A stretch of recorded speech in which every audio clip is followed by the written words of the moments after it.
Assalamualaikum warahmatullahi wabarakatuh. Bagaimana kabar Anda hari ini? Semoga selalu dalam lindungan Allah Subhanahu wa taala. Sekarang kita akan berbagi informasi tentang makam para wali yang ada di Kabupaten Grobogan.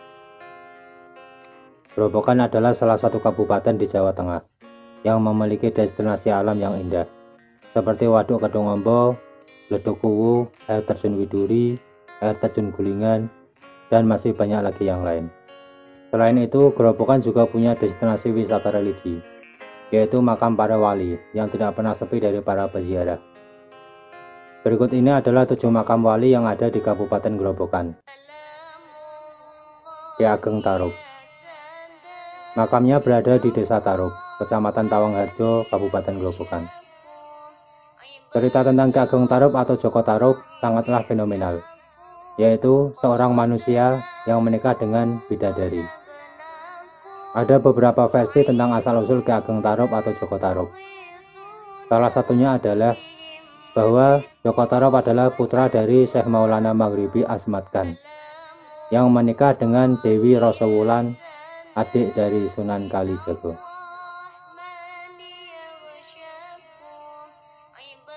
Ki Ageng Getas Pendowo. Makamnya berada di Desa Kuripan, Kecamatan Purwodadi, Kabupaten Grobogan. Menurut cerita Babat Tanah Jawa, Prabu Brawijaya V mempunyai istri yang bernama Putri Wandang Kuning, dan darinya lah lahir seorang putra yang bernama Bondan Kejawan atau Ki Ageng Lembu Peteng, yang diangkat sebagai murid oleh Ki Ageng Tarub. Bondan Kejawan menikah dengan putri Ki Ageng Tarub yang bernama Dewi Nawangsih. Dari pernikahan Bondan Kejawan dengan Dewi Nawangsih, lahirlah Ki Ageng Getas Pendowo. Ki Ageng Selo. Makamnya berada di Desa Selo, Kecamatan Tawangharjo, Kabupaten Grobogan. Ki Ageng Selo adalah putra dari Ki Ageng Getas Pendowo. Menurut cerita yang berkembang di masyarakat, Ki Ageng Selo dikenal memiliki kesaktian yang sangat luar biasa. Bahkan dengan kesaktiannya tersebut, sampai-sampai Ki Ageng Selo mampu untuk menangkap petir. Salah satu murid tercintanya adalah Mas Karepet atau Joko Tingkir. Syekh Sirojudin. Makamnya berada di Desa Kroto, Kecamatan Gubuk, Kabupaten Grobogan. Sedikit sekali yang dapat diceritakan tentang Syekh Sirojudin. Menurut cerita, beliau berasal dari suatu daerah di Jawa Timur. Setelah tamat belajar di Pondok Pesantren Ngampel, Surabaya, beliau bersama 4 orang santri lainnya didadar atau diuji oleh gurunya. Sebagai bentuk pendadaran tersebut adalah pergi ke daerah-daerah sambil mengajarkan ilmu yang telah dipelajarinya kepada warga setempat.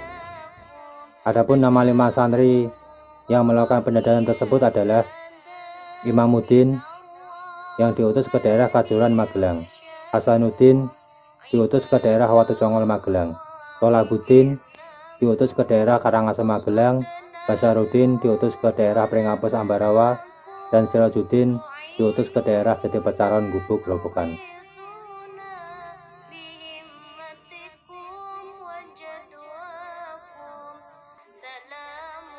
Syekh Abdurrahman Ganjur Godo Mustoko. Makamnya berada di Desa Ngroto, bersebelahan dengan makam Syekh Sirojudin. Diceritakan bahwa dalam pembangunan Masjid Agung Demak, ketika akan memasang mustoko masjid, tidak ada yang bisa memasangnya.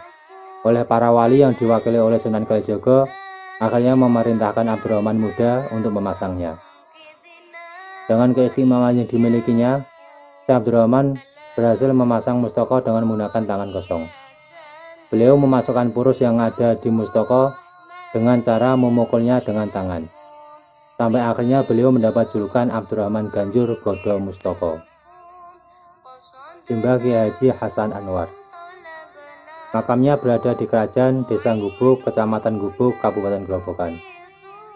Kiai Haji Hasan Anwar namanya mungkin tidak seterkenal Kiai Haji Khalil Bangkalan, Kiai Haji Hasyim Asy'ari, dan Kiai Haji Wahab Hasbullah. Namun kiprahnya sangat dekat dengan ketiga tokoh tersebut. Beliau adalah teman sekaligus santri dari ketiga ulama besar tersebut. Beliau mempunyai andil yang sangat besar dalam membantu mendirikan Jamiah Nahdlatul Ulama dan Pondok Pesantren Tebu Ireng, Jombang.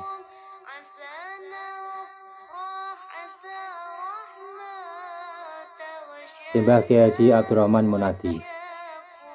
Makamnya berada di Dukuh Polaman, Desa Jati Pecaron, Kecamatan Gubuk, Kabupaten Grobogan. Pernah juga diceritakan bahwa warga Gubuk pernah dilanda oleh wabah penyakit kolera. Tidak sedikit warga yang meninggal karena wabah tersebut. Bahkan banyak yang paginya sakit, sorenya meninggal.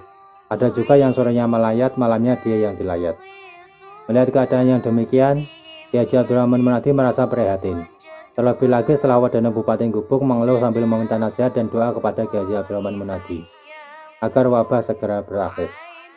Kemudian, Kiai Haji Abdurrahman Munadi memberikan nasihat agar selalu menjaga kebersihan dan kesehatan lingkungan, serta selalu mendekatkan diri kepada Allah melalui doa dan ibadah. Nasihat beliau banyak dilakukan oleh masyarakat dan hasilnya pun dapat dirasakan.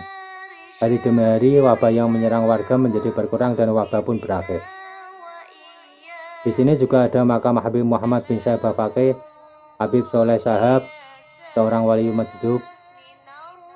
Di sini juga ada makam Habib Muhammad bin Syaibah Faqih, Habib Soleh Shahab, seorang wali umat hidup, Kiai Imam Buyoro, dan makam Kiai Umar Janggan. Demikian informasi yang dapat kami sampaikan, kurang lebihnya mohon maaf.